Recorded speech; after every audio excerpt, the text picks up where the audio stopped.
hmm couple of takeaways that folks can kind of store away and think like, okay, if I took one thing away from this call today, Christy said this, I'm gonna hang on to that.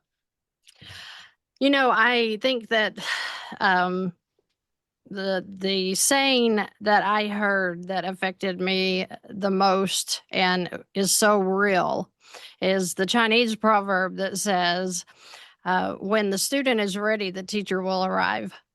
So I I really relate that to everything in my life because I can look back and I can see that I had, I'd been praying about it. And we've got guys on here that have been seeking and looking and trying to figure out, what is the thing I need to do? What am I missing? I think that was my big question. What am I missing?